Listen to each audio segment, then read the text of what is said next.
Hello everyone, Deb here. It is the 5th of May and I just feel like I need to share this little dream I had. I was shown it twice in succession, like once and then again, and so I feel like it's important. Okay, so I dreamt of a field with wheat in it. Now this is a picture of a normal wheat field. And they get pretty tall. The wheat gets maybe 16 inches, 18 inches tall. Um, and this is not quite ripe yet, this wheat field that you're seeing. In my dream, the wheat field, the wheat was really tightly clumped, really tightly clumped. And there were just clumps here and there over the wheat field. And around the clumps of wheat were weeds. These clumps of wheat were really short. So that would mean that their growth was stunted. The wheat, their growth was stunted and it was clumped tightly together. Then the wheat field was, it started shaking, but it became a smaller piece of ground, like it broke apart from the rest of it. And like a wooden raft on the water, the wheat field was like this. And I knew, I had a knowing in the dream that Yahweh had started shaking the earth. But it wasn't like I anticipated it to being more like a shaking, and like, it wasn't like that. It was like more like this. And let's see, I gotta check my notes. Make sure I don't forget anything.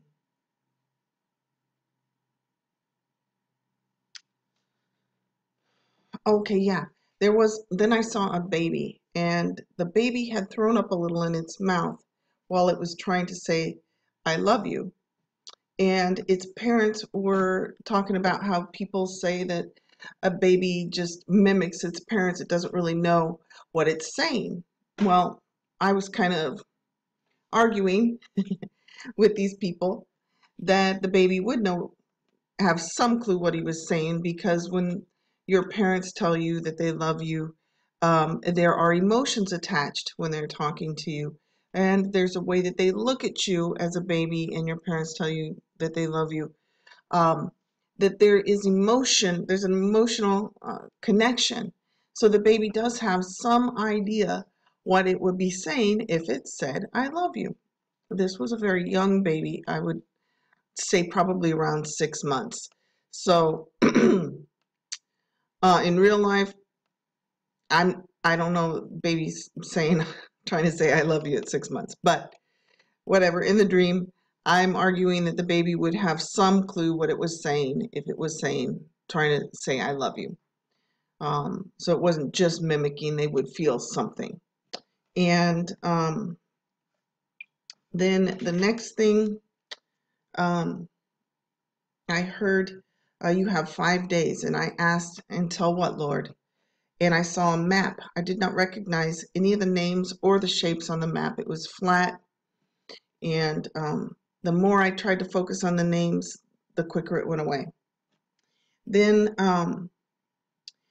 I felt like he was talking to me about last names, and a lot of Jewish last names have man at the end. And I felt like, I know this is weird, but I felt like he was saying that originally when they were making these names and they had the man at the end, it was to distinguish that they were from mankind and not a Nephilim hybrid. Now,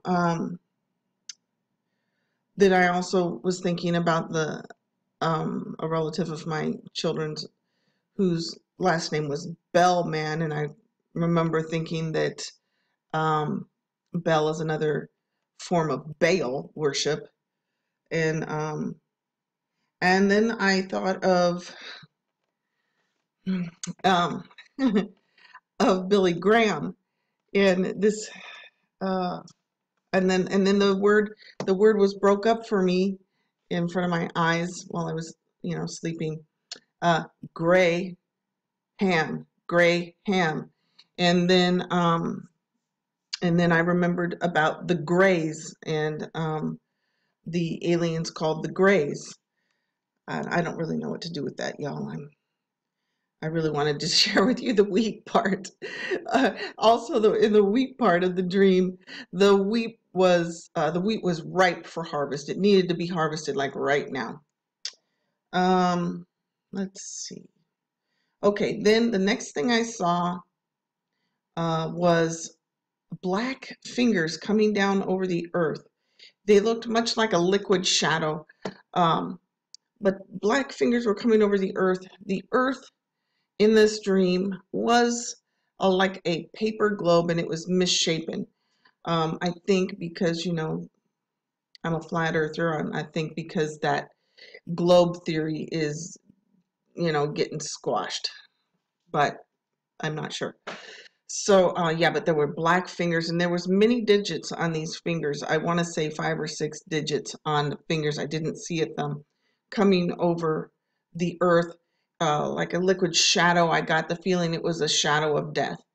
So, I just really feel like this whole dream section was a warning, to us.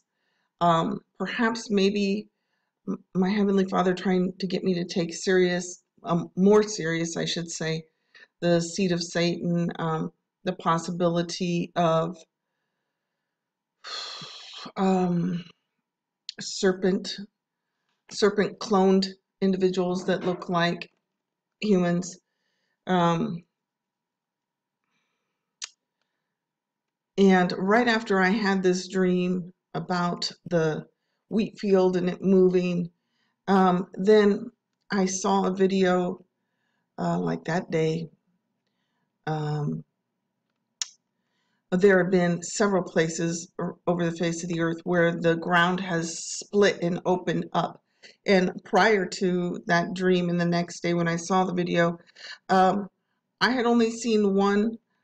I thought it was in Kenya, in Africa, or someplace where like it happened. But the video that I saw was by On Point Preparedness, and he was showing several different places where the earth has cracked.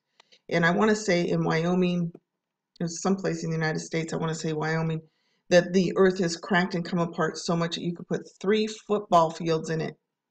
And when I think about that, along with the earthquake in Hawaii yesterday, and that dream, when I put it all together, along with different scriptures in the Bible, in the Old Testament, several scriptures about coming judgment on the isles, it just is making me wonder or believe that the ground is going to split in lots of different places, making islands where there weren't any islands. So I just wanted to share that with you all. Please pray and discern. I do know one other thing in the book of Jasher, when it's talking about this, the fallen angels and them mating with women, it goes into explanation of the fallen angels taking on the appearance of the ladies' husbands. So the ladies did not know what they were doing. Because really no woman in her right mind is going to want to have intercourse with a being that's like 300 feet tall, I think is what Enoch talked about. And when I look at the mountains in the earth and I see the titans that have turned to stone, I just don't think that any woman would want to be part of that, right? So, and the book of Jasher is endorsed by the Bible as well as Jubilees. And so I would encourage you all to read those books, especially Jasher, because it really just adds a lot more detail. And if you do read it, you'll probably end up loving all of the brothers that made up the 12 tribes of Israel, and you'll understand more why Yahweh loved those 12 boys so much. So anyway, I really, really felt impressed to share this. I hope that you found it interesting, uplifting, and pray about it. Ask for discernment. Um, if you've had anything similar to this, I'd sure like to know it. And as always, if you have a prayer request, um, you can let me know. I would love to pray for you. Um, if you have one, just let me know. And then I'll give you my email address and you can uh, email it to me so it doesn't have to be in front of the world. All right. Have a great day. Love you guys. Bye-bye.